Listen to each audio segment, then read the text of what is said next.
you said something interesting. You've never had a proper job, so you've always done this.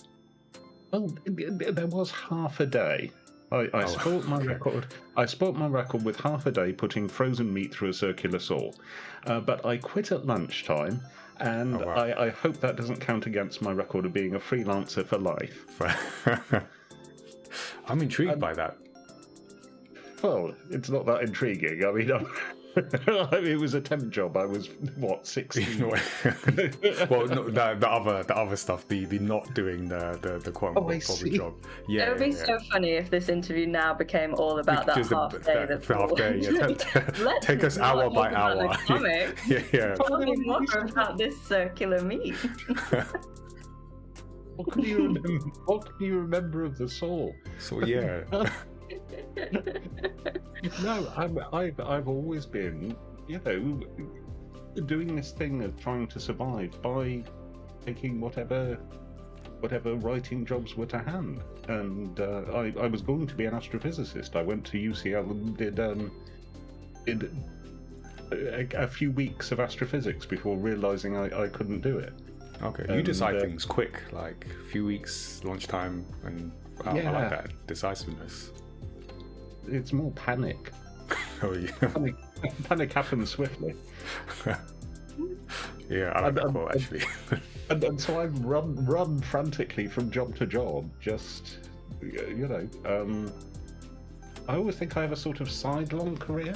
I've got lots of different stuff, and not a lot that builds in any one particular place. And I think Mike Carey is the only other person with a similar sort of he's done everything feel to him, And I really like the Rachael Smiths of this world, in that, Rachael has a thing that people go, oh, Rachael Smith, that thing, she does this. You do have a thing in terms of, I guess, the types of stories you do, and the style is very easily recognizable. You have a brand, basically. You have a brand. Is that intentional? Have you always aimed for that? No, I've never.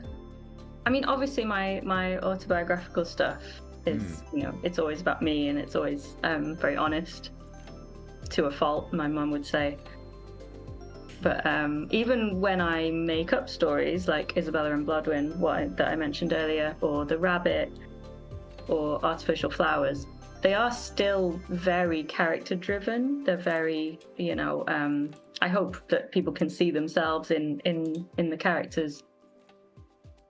So yeah, even when I try and do really off-the-wall things, I still end up just writing characters that are very, very believable and very down to earth.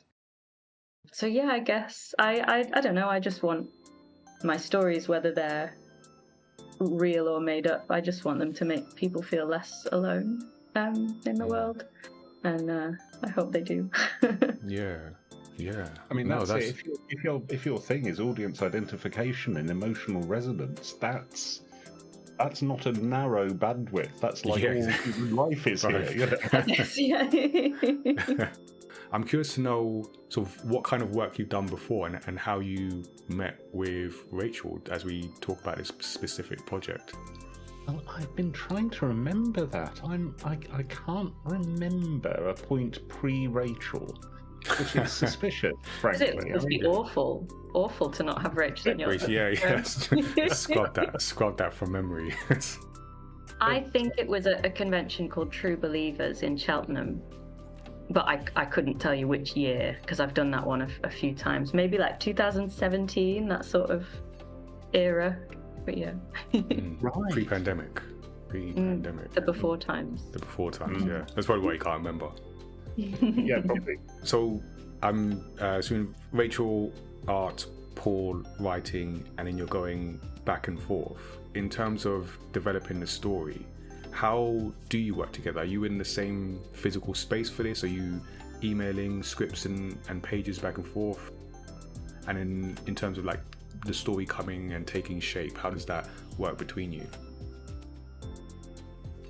Well, Paul wrote the story after our kind of initial collaboration. Paul kind of just went off and wrote the script. And then I tended to, I did ask Paul if he wanted like thumbnails and then inks and pencils and everything. But Paul said he was fine just seeing finished pages, so that was nice to be trusted. Oh, wow. Okay, yeah. so much. And then I just sent Paul the pages as I finished them, and yeah, there was only a few little tweaks, but yeah, largely we were. But that's what I enjoy. I love adjusting dialogue to art, and that really adds something. I mean, tell me if this is the same for you. Like, I'll have that idea in my head, and then my job is to like write a script. I do like an outline document, any references, send that across, and then I essentially get back a different version of the story that was in my head, which is not exactly the same, but in a good way. And then you immediately find that some of the dialogue doesn't work, and you need to then adjust. I mean, there must have been a little bit of that, but I can't really remember that much of it in this project. And I think just Paul, I mean, this isn't Paul's first rodeo, obviously. Like, Paul's amazing at writing comics, so there wasn't really much. What's the word I want? Yeah, and I know exactly what you mean. That once you've drawn the pictures, it sometimes renders some of the dialogue. You don't need it because you're saying the same thing twice. But yeah, there wasn't that much of that with this project, really. I think some of that is because you know the artist you're writing for, and sometimes I don't. And but this was me writing a series of I want to see how Rachel would draw this. So I know what her pages feel like. So I'm writing into that and not against her grain. I'm writing because I know the sort of things that she does, and I want to do more of that. And I think that's really important when you know what an artist's work looks like to write for them. There's one famous comics writer, I think it's Garth Ennis, I'm sorry if it's not, who refuses to read dialogue after the art comes in, and thinks that the artist should have got it the first time. And I think you can see that sometimes. I think you can hear that. And Interesting. I mean, he's a genius. That's quite. And I adore him. And don't hurt me, Garth. No.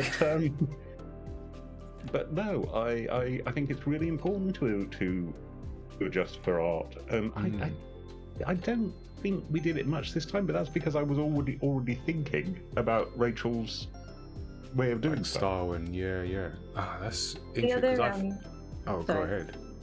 The other thing I remember not having to do, it's a weird sentence, that I have done in the past with writers that I haven't known very well. Often I've had to email them asking what a character is feeling in a scene. So like, obviously they'll tell me what the character's saying, but sometimes the character will be feeling something different, or for example. But I feel like because Paul and I kind of came up with the concept together, and also there's a lot of me in Lindsay, I feel. I don't know whether that was on purpose or not. I kind of felt like I knew the main character really well. Right. So I just kind of knew. It was like I was just drawing some friends that I already knew. So yeah, I found that I didn't really have to ask Paul how anyone was feeling, which I do often with other writers. Hi there, I'm Nigel from mayamada. Thanks for watching our video. Don't forget to subscribe and check out the other great videos we have on the channel. You can also check out our universe of manga and characters at mayamada.com. We'll see you soon.